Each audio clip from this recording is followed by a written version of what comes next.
We are about to dive into some Justin Fields. Justin Fields is quickly becoming one of my favorite prospects in this class. There is very little not to like about Justin Fields. So here we go. First things first, there's this myth that Ohio State, that Justin Fields can't be a good quarterback because he played quarterback at Ohio State. No, Ohio State doesn't produce good NFL quarterbacks. Here's the problem with that notion. Ohio State doesn't produce good NFL quarterbacks. Kind of a funny thing to say, but here's the thing. Since 2003 and 2004, they had a 5th round pick, Craig Krenzel. In 2007, they had a 5th round pick, Troy Smith. In 2016, they had a 4th round pick, Cardale Jones. In the middle, they had some guys that turned into wide receivers like Terrell Pryor. So Ohio State isn't producing good prospects. That's different than not producing NFL quarterbacks. The only quarterback that ever had a chance to come out of Ohio State in the last, 20 years-ish is Dwayne Haskins in 2019. And Dwayne Haskins is a really not good prospect in comparison to Justin Fields. Dwayne Haskins actually grades out as a coin flip to me because he was a top 15 pick. He was 15th overall. That matters to some extent. That's the NFL saying this player is good at playing football. We go deeper than that. We go into data and look for trends and look for why these players will or will not succeed. So let's talk about Dwayne Haskins versus Justin Fields, the passer. We're only talking about passing at this point. We are not talking about running, where Justin Fields is so much better. But in his age 20 season, Justin Fields put up a 67.2% completion percentage with an 11.2 adjusted yards per attempt with an ADOT of 12.6. That's the important number here, 12.6. Remember, completion percentage 67.2, ADOT 12.6. Now let's compare this to what Dwayne Haskins did. 70% completion percentage, better than Justin Fields by 2.8 percentage points, but on an 8.6 ADOT. That's great. 4 yards shorter. He was throwing it 4 yards closer to the line of scrimmage on average than Justin Fields was. And he was a year older than Fields when he was doing this. This is crazy. Of course, when you are just dumping the ball off and letting your playmakers make plays, it will work out. You will get some yardage. I don't really understand how Dwayne Haskins tricked everyone, but he did. And it's played out the way that it's played out. When we look at age 21 season for Justin Fields, this is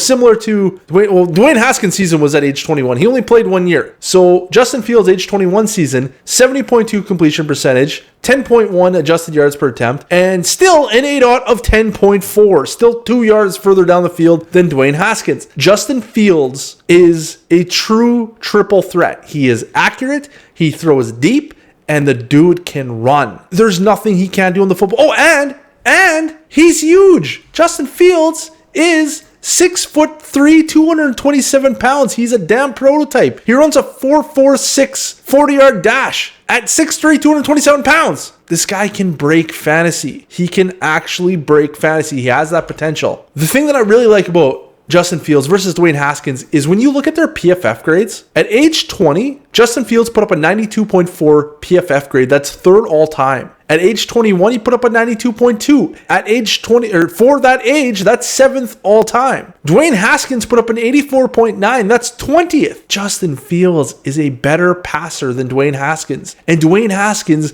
is basically a 0 in the running game. Dwayne Haskins ran over his 40-yard dash was like 5.04 or something like that. It was crazy slow. Even for a quarterback, that's slow. When we look at the rush yards, Justin Fields put up 484 yards his first season, 383 his second season, in only 8 games. Justin Fields turned it up a notch in his final season when he led the Ohio State Buckeyes to the national championship game where they were defeated by the heavily favored Alabama Crimson Tide. That team is stacked. Justin Fields held his own. He did well, really well, and he is a triple threat. There are very, very few concerns you can point to with the Justin Fields profile. This stuff about him having a poor work ethic or not processing or only throwing to his first read or whatever, the guy's throwing it 12 yards down the field and you think that's only his first read every time? He's just sitting in the pocket for eternity while the routes develop way down the field. Come on, it's illogical. Show me the stats that says that he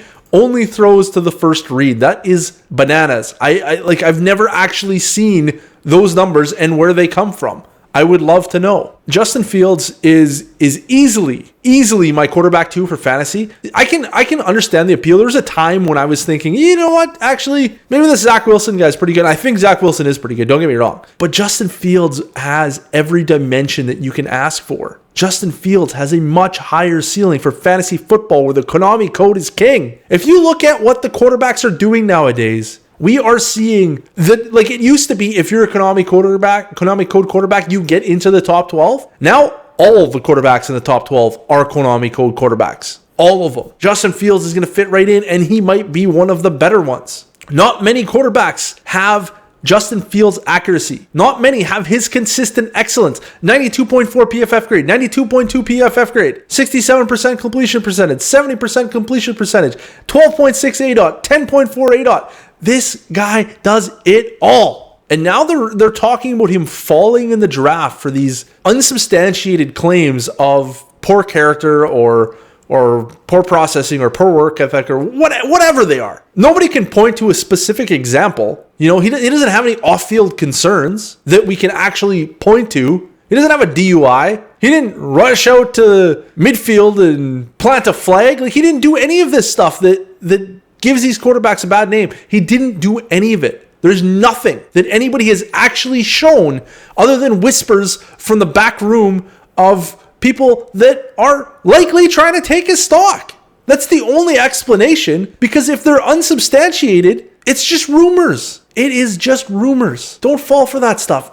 Justin Fields, when we can measure what Justin Fields can do, he is incredible. Konami core quarterbacks, like I said, they are what you need in fantasy football. If you have a Tom Brady and he puts up, 4,600 passing yards and 40 touchdowns, he's still only quarterback 9. Quarterback 9. That's not good enough. You need Konami code quarterbacks. There are none better in this class. Well, maybe Trey Lance. Pardon me, it might be Trey Lance, but Justin Fields' polish, his consistent excellence, his everything is so much further ahead than Trey Lance.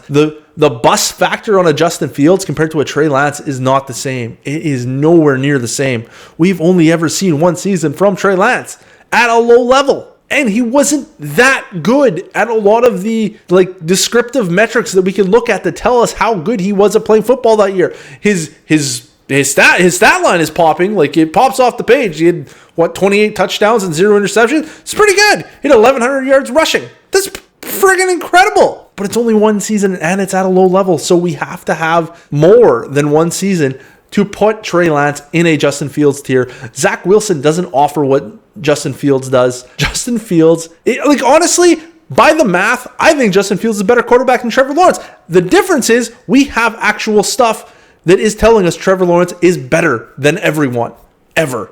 Basically, we have film grades showing us that Trevor Lawrence is actually generational. That's one of my big pet peeves is people talk about these generational talents all the time, and not in the way that I use it. Like, that's just the only one of my tiers, but they're actually talking about generational talents, like once in a lifetime. And then you go back and you look at all the players they've set it for, and they're no different than those other guys. They're not generational. They're the same as everyone else. I mean, they're good prospects, don't get me wrong, but they're not special in the sense that we've never seen this before. So that's what Trevor Lawrence actually is. Like, we have data points that makes Trevor Lawrence look special. But outside of him, Justin Fields is the guy. If you're in a rookie draft and you have the choice to take Justin Fields or virtually anyone not named Trevor Lawrence or Jamar Chase, you need to take Justin Fields. You just need to. You're just going to have to do it. The math says Justin Fields is it.